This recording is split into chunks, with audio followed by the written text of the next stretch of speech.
Hey guys, Mr. Govan here. So I want to make a quick video just to kind of show you how to simplify expressions. The expressions that basically you're going to see.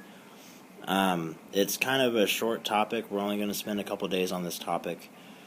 So just go ahead and watch this video, and then you have an assignment after this that's posted on Schoology. So let's go ahead and get started. First, we have to go through some vocabulary. Some things I'm going to say in this video, you have to know what they mean. So an expression is the first one here at the top. Basically, an expression is just an equation with no equal sign. That's all that it is. You can simplify the expressions. You can solve expressions if they give you values for the variables. Basically, all that you need to know is that an expression just doesn't have an equal sign. I'm also going to talk about two words that you may not have heard before, like terms and coefficients. So coefficients are numbers being multiplied by variables. If you look down there at the bottom, this 2 right here is a coefficient because it's being multiplied by x, so it's called a coefficient.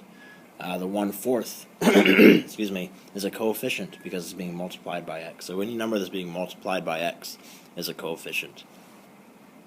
And then up here on like terms. So like terms is a really important concept to understand. Two things have to happen for terms to be like. They have to have excuse me, they have to have the same variable, and they have to have the same exponent. So let's go ahead and look at an example with these terms in mind, with these vocabulary terms in mind. Let's go and look at an example and walk through how we would actually simplify a variable expression. So let's say that you go to a fast food place and you order 2 burgers and 1 fry, and you go there with a friend, and your friend is really hungry. He gets 3 burgers and 3 fries. So basically, when we're simplifying expressions, what we're actually the idea that we're trying to bring across to you is that you can't combine burgers and fries, right? You can't add or subtract apples and oranges. So if I want to find out how many total burgers I have and how many total fries I have, all that I would have to do is just set it up. Oops, I'm sorry. Just give me a second here. I would have to set up 2b plus 1 fry, right, what I got. And I would have to add that to whatever my friend got, right? 3 burgers and 3 fries.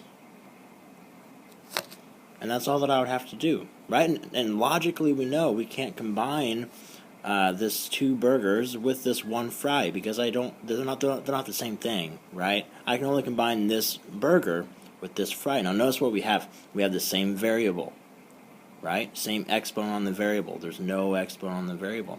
So I have like terms here.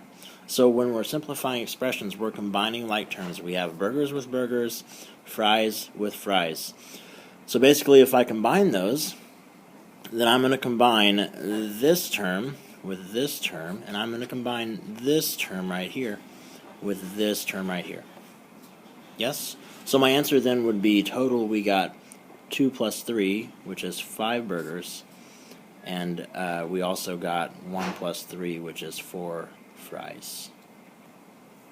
Okay, so let's go ahead and look at another example.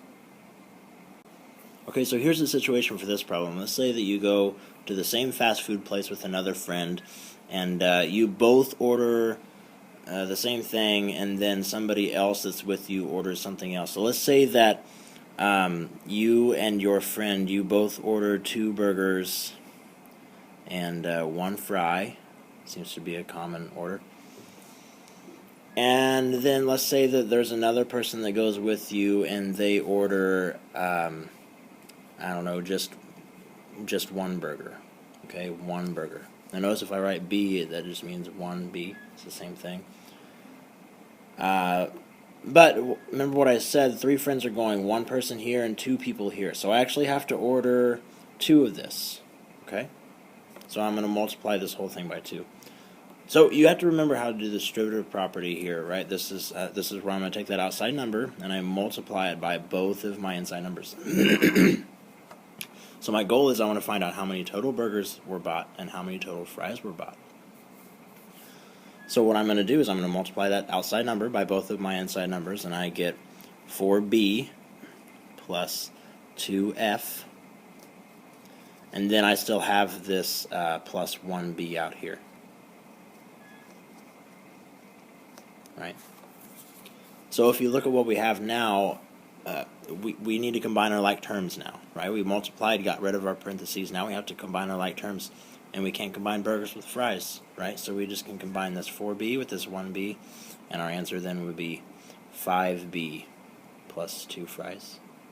So that would be our answer for this one. So let's look at a problem where we don't necessarily use burgers and fries, but that we use more of algebra. So here's my next problem. I have -3 times the quantity x plus 2 plus 4x. So really I'm going to apply the burgers and fries concept to this and just figure out what I can combine. So basically what I want to do first is I want to take care of that outside number. I want to take care of that -3. Okay, so I'm going to take that -3, multiply it by everything on the inside. So I have -3 times x and -3 times 2. So I would get -3x, and then -3 times 2 would be -6 or -6, and then plus 4x. Okay, so basically burgers and fries tells me that I can combine this with this, right? But that -6 is going to stay the same. I'm not going to do anything with that -6 because I can't combine it with my x's, right? Burgers and fries, I can't combine just a number with an x term. They're not like terms. They have to have the same variable and the same exponent. So I'm going to combine those two. So all I have to do is just do so I have to do -3 plus 4. Right, just read it from left to right. -3 plus 4. So if you do that, you get 1x minus 6. So actually, that's it. That's my answer. I can't combine these terms because they're not like terms. So this is my answer. So when you're simplifying expressions, you're not necessarily going to get a nice, pretty answer, right? X is not equal to 7. We're going to get, because it's not an equation, I can't get x is equal to anything. We're going to get something like this. So really my answer for this one would be x minus 6, and that would be it. Right, that would be my answer. This is as simple as it can get. Go ahead and pause the video and try this problem on your own, and then once you have tried it on your own, go ahead and hit play again, and I'll give you the answer to see how you did. Okay, so we distribute the -2, right? So I have -2 times x, so I get -2x, and then -2 times -3, so it would be a plus 6. And then that plus 4. Now remember, I can only combine this 6 with this 4, but I can't combine anything with this x term, right? The x term is going to stay right the same because I can't combine burgers and fries. So my answer then would be -2x and then 6 plus 4, which is 10. Okay. All right. So one more quick thing that we have to talk about, and then we'll be done. And that one more thing is a problem like this when I have an x term being multiplied by the parentheses. So basically I'm not going to do any different, but I'm going to take everything on the outside and multiply it by both of my inside numbers. So I have 3x, 3x times x, and then I have 3x times -1. Okay, so if I rewrite this, it would be 3x times x, which would actually be 3x squared, and then 3x times -1, which would be negative or minus 3x. Okay. So now we can combine our like terms. Now remember, I can't combine the x squared with the x terms because they're not like terms. I don't have the same exponent. Okay. I have the same variable, but I don't have the same exponent, so I cannot combine these. But I can combine this x with this x, right? So I have a -3 plus 2. So my answer then would be 3x squared, and then -3 plus 2 would be -1x. And that's my answer. Okay, so what I want you to do then, guys, is go ahead and get on Schoology, if you're not there already, and go ahead and complete the scavenger hunt that I posted on your assignment, and that will be your work for today and your homework for tonight. Thanks, guys. Hope to see you soon. Hope to see you on Monday. Have a great weekend.